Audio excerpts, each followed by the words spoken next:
Mars media நேயர்களுக்கும் அன்பர்களுக்கும் இந்த நாள் இனிய நாளாக அமைய எல்லாம் வல்ல இறைவனை பிரார்த்திக்கின்றோம். இந்த சேனல் உங்களுக்கு பிடிச்சிருந்தா மறக்காம சப்ஸ்கிரைப் பண்ணுங்க, ஷேர் பண்ணுங்க, லைக் பண்ணுங்க, கமெண்ட் பண்ணுங்க.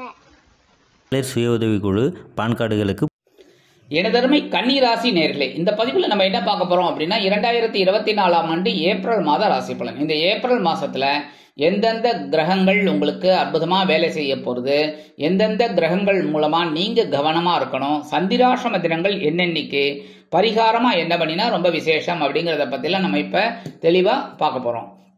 உங்க அஷ்டம ராசியில 4-7 குடை அதிபதி குருபகவான். அஷ்டமம் 8ங்கும் போதே மறைவு ஸ்தானம் அப்படின்னாலும் கஷ்டங்கள் தான். ஆனா குருபகவான் ஒரு படிப்பினையத்தான் கொடுப்பார். அந்த வகையில உறவுகள் மூலமா கொஞ்சம் படிப்பினைகளை கொடுப்பார். வாழ்க்கை துணை மூலமா ஒரு படிப்பினைகள், அதே சமயம் நண்பர்கள் மூலமா ஒரு படிப்பினைகள், உத்தியோகத்துல தொழில் வியாபாரத்துல இதுலெல்லாம் ஒரு படிப்பினைகளை கொடுப்பார்.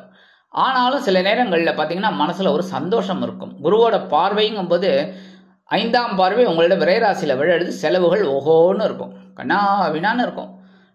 ஒரு செலவு பண்ணிட்டு உட்காந்துட்டு இருப்பீங்க, இன்னொரு செலவு வந்து கதவை தட்டும், இன்னொரு செலவு முடிச்சுட்டு உட்காந்துருப்பீங்க, மறுபடியும் வந்து கதவை தட்டும். இந்த மாதிரி ஒன்று மாற்றி ஒன்று செலவு வந்துட்டே இருக்கும்.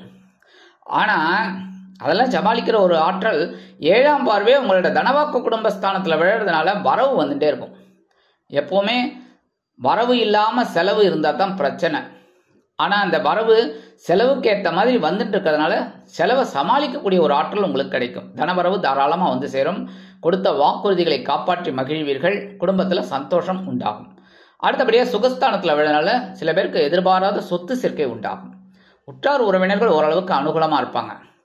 இருந்தாலும் சில பிரச்சனைகள் இருந்தாலும் அதெல்லாம் சமாளிக்கக்கூடிய ஆற்றலும் உங்களுக்கு இந்த குரு பகவானின் 9ஆம் பார்வையால் கிடைக்கும். ஜென்மராசியில கேது பகவான் இருக்கார். ஜென்மராசியில கேது பகவான் இருந்தாலே மனசுல குழப்பம் இருக்கும். திடீர்னு முன்கோபம் அதிகமாகும். யாரை என்ன பேசுறதுன்னு தெரியாம பேசிடுவீங்க. அதுக்கப்புறம் நீங்க தான் வருத்தப்படுவீங்க. சில நேரங்கள்ல எதையாவது ஒன்று செஞ்சுட்டு வம்புல மாட்டிப்பீங்க. அதெல்லாம் அவாய்ட் பண்ணணும்னா ஆன்மீக விஷயங்களில் நீங்கள் ஈடுபாடு பண்ணணும். அது இல்லாமல் கோவில் திருப்பணிகளில் ஈடுபட்டீங்க அப்படின்னா இந்த பிரச்சனைகள்லாம் கொஞ்சம் கொஞ்சமாக குறையும். சில பேருக்கு புனித தலையாத்திரை சென்றால் நல்லது நடக்கும். அதேமாரி குலதெய்வ பிரார்த்தனைகளையும் நிகழ்த்துறது நல்லதுங்க.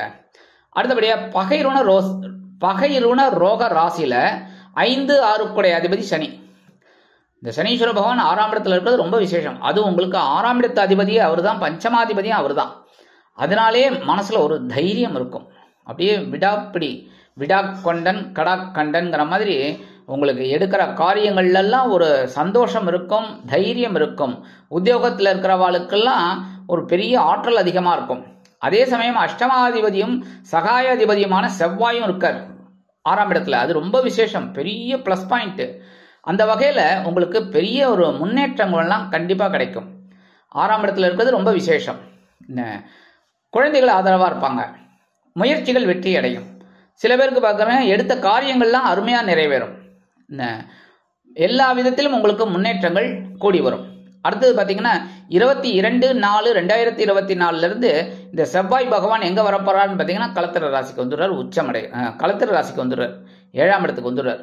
7ஆம் இடத்துக்கு வரார் அப்படிங்கும் போதே நீங்கள் கொஞ்சம் கவனமாக இருக்கணும். எல்லா விஷயத்திலையும் நண்பர்கள் விஷயத்தில், உறவினர்கள் விஷயத்தில், எல்லாத்துலேயுமே அக்கம் பக்கத்தில் எல்லா விஷயத்துலையுமே உடல் ஆரோக்கியம், தொழில் வியாபாரம், உத்தியோகம் எல்லாத்துலேயுமே கொஞ்சம் கவனமாக இருக்கிறது நல்லது. சீருடை பணியாளர்களாகிய காவல், இராணுவம், தீயணைப்புத்துறை, மருத்துவத்துறையில் வேலை பார்க்கும் நண்பர்களுக்கு எதிர்பார்க்கும் இடமாற்றம், பதவி மாற்றம், பதவி உயர்வு, சம்பள உயர்வு சற்று தடை தாமதத்திற்கு பிறகு கிடைக்கும். அடுத்தபடியாக 7ஆம் இடத்துல யார் இருக்கா பார்த்தீங்கன்னா இந்த கலத்திர ஸ்தானத்தில் ராகு பகவான் இருக்கார். குடும்பத்தில் குழப்பமா, நண்பர்கள்ட குழப்பமா, எங்கே போனாலும் குழப்பமா, இதுதான். அடுத்தபடியாக ராசிநாதனும் ஜீவனாதிபதியுமான புத பகவான். இந்த புத பகவானும் அங்கே தான் இருக்கார் 7ஆம் இடத்துல. அடுத்து விரையாதிபதி சூரிய பகவானும் அங்கே தான் இருக்கார். தனவாக்கு குடும்பஸ்தானாதிபதியும் பாக்கியாதிபதியுமான சுக்கிரன். இந்த 4 பேரும் 7ஆம் இடத்துல இருக்கார்.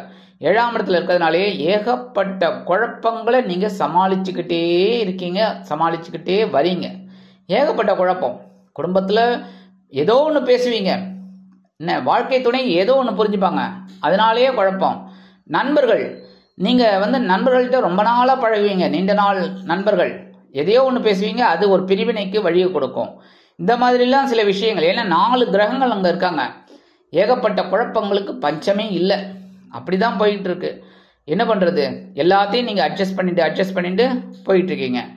14/4/2024 இந்த சூரிய பகவான் எங்க வரப்போறாருன்னு பாத்தீங்கன்னா அஷ்டம ராசியான 8ஆம் இடத்துக்கு வந்துடுறார். உச்சமடைகிறார். உச்சமடைந்து சஞ்சரிக்கிறதுனால உடல் ஆரோக்கியத்துல கொஞ்சம் கவனம் எடுத்துக்கோங்க. பேசுற வார்த்தையில கொஞ்சம் நிதானத்தை எடுத்துக்கோங்க. அடுத்தபடியா இந்த வாகன பயணங்கள்ல கொஞ்சம் கவனமா இருக்கிறது நல்லது. இரவு நேர வாகன பயணம் அப்படின்னா உடல் ஆரோக்கியம் கருதி அதை திட்டம் போட்டு செயல்படுத்துறது நல்லது. 25/4/2024 இருந்து சுக்கிர பகவானும் அஷ்டமராசிக்கு வந்துடுறார். சுக்கிர பகவானும் அஷ்டமராசிக்கு வந்துடுறார் அப்படின்னா ஓரளவுக்கு உங்களுக்கு மனசுல நிம்மதி இருக்கும். ஏன்னா 8ஆம் இடத்துல மறைவு ஸ்தானத்துல சுக்கிரன் வர்றது ஓரளவுக்கு பரவாயில்லை. சௌபாக்கியம் கிடைக்கும். மனசுல ஒரு சந்தோஷம் இருக்கும். விலை உயர்ந்த பொருட்களை வாங்கக்கூடிய ஒரு வாய்ப்புகளும் உங்களுக்கு கிடைக்கும். எல்லா விதத்திலுமே ஓரளவுக்கு அனுகூலம் உண்டாகும். பிரச்சனைகள் கொஞ்சம் கொஞ்சமா குறையும். இந்த மாதம் சந்திராஷ்டம தினங்கள் அப்படின்னு பாத்தீங்கன்னா 9/4/2024, 10/4/2024 இந்த 2 தினங்களில் நீங்கள் எச்சரிக்கையாகவும் பொறுமையாகவும் நிதானமாகவும் கவனமாகவும் நடந்து கொண்டிருந்தால் கண்டிப்பாக நன்மைகள் இரட்டிப்பாகும். பரிகாரமா எம்பெருமான் விநாயக பெருமானுக்கு அருகம்புல் மாலை சாற்றி வழிபாடு பண்ணிட்டு வாங்கோ. கண்டிப்பாக இந்த சந்திராஷ்டம தினங்களினால் வரக்கூடிய சங்கடங்கள் சிரமங்கள் சற்று குறையும். இந்த மாதம் நல்லபடியா இருக்கணும், எந்த பிரச்சனைகளும் இல்லாம குறைஞ்சிட்டு ஓரளவுக்கு சந்தோஷம் இருக்கணும் அப்படின்னா பரிகாரமா என்ன பண்ணினா ரொம்ப விசேஷம் அப்படின்னு பார்த்தீங்கன்னா புற்றுக்கோயில் போயிட்டு வருது ரொம்ப விசேஷம். கண்டிப்பா புத்துக்கோயில் போயிட்டு வாங்கோ. இது நான் ஒவ்வொரு தடவையும் சொல்லத்தான் சொல்லுவேன். ஏன் அப்படின்னா நீங்கள்லாம் நல்லா இருக்கணும். உங்க மனசுல இருக்கிற குறைகள் ஏகப்பட்ட குறைகள் அதெல்லாம் லிஸ்ட் போட்டீங்கன்னு வச்சுக்கோங்க, நிறைய லிஸ்ட் போடலாம், படிச்சுக்கிட்டே இருக்கலாம். அந்த வகையில் ஏகப்பட்ட பிரச்சனைகள் அதெல்லாம் தீரணும்னா புற்றுக்கோயில் தான் ஒரே வழி. ஏன்னா ஆன்மீக சிந்தனைகள் நாக வழிபாடு தான். புற்றுக்கோயில் செவ்வாய்க்கிழமை, ஞாயிற்றுக்கிழமை, வெள்ளிக்கிழமை இது போகிறது ரொம்ப விசேஷம். இந்த 3 நாள் முடியல அப்படின்னா 1 நாள் போயிட்டு வாங்கோ, அம்பாள் தரிசனம் பண்ணிட்டு வாங்கோ, நாக வழிபாடு பண்ணுங்கோ. கண்டிப்பாக ஓரளவுக்கு பிரச்சனைகள் கண்டிப்பாக குறையும். மனசில் இருக்கிற கவலைகளும் குறைய ஆரம்பிக்கும். அக்கம் பக்கத்தில் இருக்கிற பிரச்சனைகள், உத்தியோகத்தில் இருக்கிற பிரச்சனைகள், தொழில் வியாபாரத்தில் இருக்கிற பிரச்சனைகள், சுபகாரிய நிகழ்ச்சிகளில் இருக்கும் தடைகள், மனசுல இருக்கிற குழப்பங்கள் இதெல்லாமே குறையறதுக்கு வாய்ப்புகள் இருக்கு. அடுத்தபடியா சூரிய வழிபாடு. கண்டிப்பா சூரிய வழிபாடு பண்ணுங்க. ஏன்னா சூரியன் கொஞ்சம் உச்சத்துல வரப்போறார் அஷ்டம ராசியில. அதுவும் போக மாச ஆரம்பத்துல 7ஆம் இடத்துல இருக்கிறதுனால மாதம் முழுவதும் நீங்க சூரிய வழிபாடு பண்றது ரொம்ப விசேஷம். உடல் ஆரோக்கியம் சிறப்படையும். அதனால இந்த சூரிய வழிபாடு பண்ண உங்களுக்கு உடல் ஆரோக்கியம் சிறப்படையும். மனசுல இருக்கிற குறைகள் தீர்ந்ததுனாலே உடம்பும் ஆட்டோமேட்டிக்கா நல்லபடியா ஆயிடும். அடுத்தபடியா எம்பெருமான் முருகப்பெருமான வழிபாடு பண்றது ரொம்ப விசேஷம். ஏன்னா செவ்வாய் 7ஆம் இடத்துல இருக்கார் அப்படிங்கிறதுனால 22ஆம் தேதியிலேருந்து 7ஆம் இடத்துக்கு வந்துடுறார். அதனாலே கொஞ்சம் பிரச்சனைகள் தலை தூக்கலாம். அதனால எம்பெருமான் முருகப்பெருமான நீங்க வழிபாடு பண்ண மனசுல இருக்கிற குறைகள் தீரும், தைரியம் அதிகமாகும், பிரச்சனைகளுக்கு ஒரு தீர்வு கிடைக்கும், வளமான வாழ்க்கை கண்டிப்பாக அமையும். ஆக இந்த சிறு சிறு பரிகாரங்களின் மூலம் 2024ஆம் ஆண்டு ஏப்ரல் மாதம் இந்த கன்னிராசிக்காரர்களுக்கு அற்புதமான மாதமாக அமையும் என்று கூறி விடைபெறுகிறேன். நன்றி, வணக்கம். மீண்டும் ஒரு அருமையான பதிவில் நான் உங்களை மனமகிழ்ச்சியோடு சந்திக்கிறேன். வாழ்த்துக்கள். வாழ்க வளமுடன். இந்த சேனல் உங்களுக்கு பிடிச்சிருந்தா மறக்காம சப்ஸ்கிரைப் பண்ணுங்க, லைக் பண்ணுங்க, ஷேர் பண்ணுங்க.